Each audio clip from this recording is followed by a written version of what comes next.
Welcome back to Probe the Act on Deepstuff Radio. Thanks for joining us. Enjoy the show. Enjoy the show. Enjoy the show.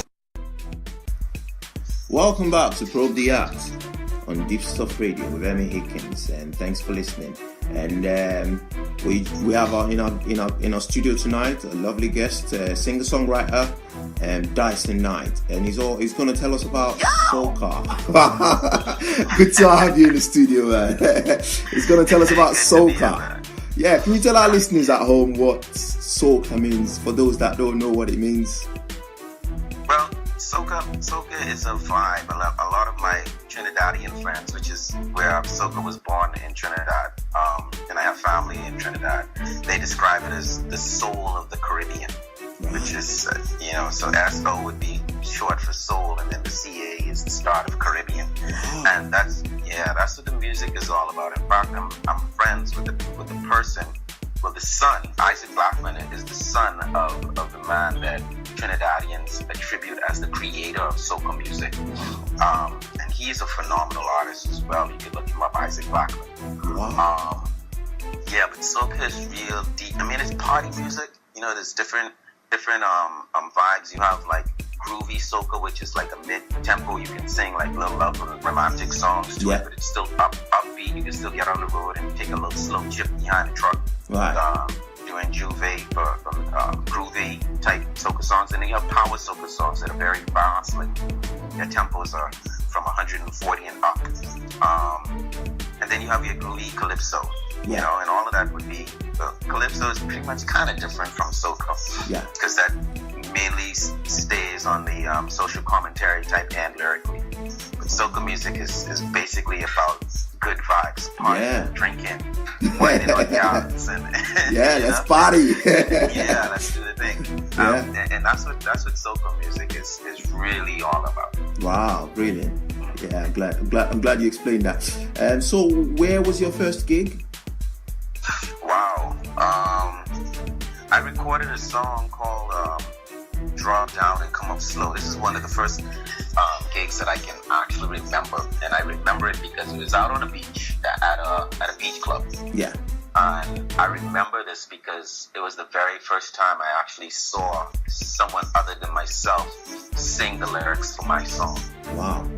It was like the crowd just started singing it. I didn't even have to sing this song. I didn't even know the song had gotten that big because, I don't listen to, especially back then, I was just listening to CDs and tapes, not much radio. Yeah. And radio, but it was phenomenal for me. Wow.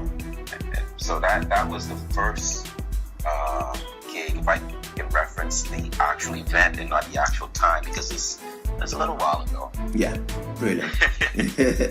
And unless you wanna talk about my first play as a kid.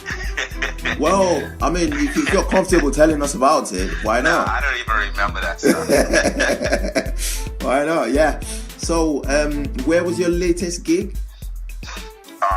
Just this past Saturday. Yeah. This would have been in Rhode Island. Wow.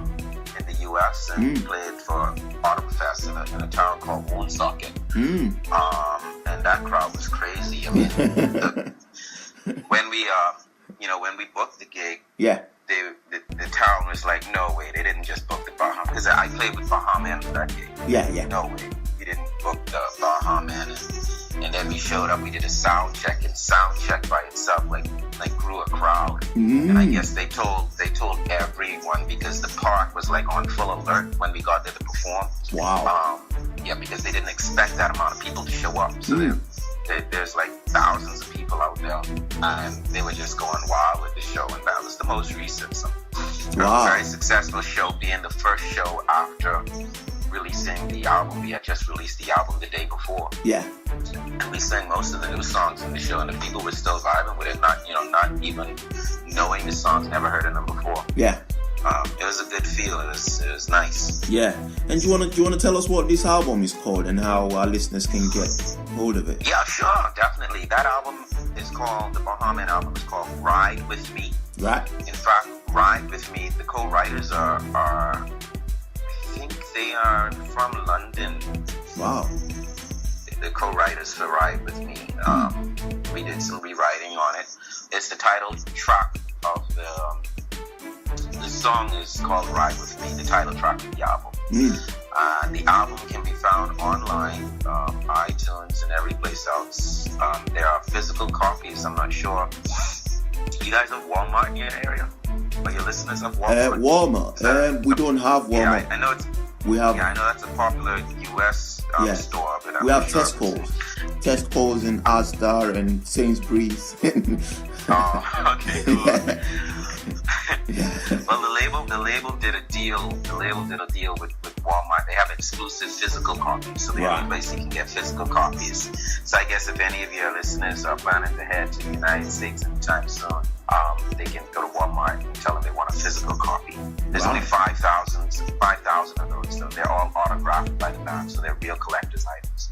Right, brilliant. You can get them online. You can get the album online. It's a great album, if I do say so myself. Yeah. But it's called Ride With Me, Bahaman. You can go to bahaman.com as well, BAHAMEN.com, and you'll find links to our Vivo page, YouTube. What else do we have? Instagram. Yeah, and Twitter. Yeah. Facebook, yeah. Yeah, brilliant. All on bahaman.com. Brilliant, yeah. We're going to take a short break now. We'll be back shortly. Don't go away. We've got a bubbly, lovely singer, songwriter, performer, entertainer, you name it. He's in the studio, right with us, live on Probe the Apps with Emmy Hikins on Deepstuff Radio. Don't go away.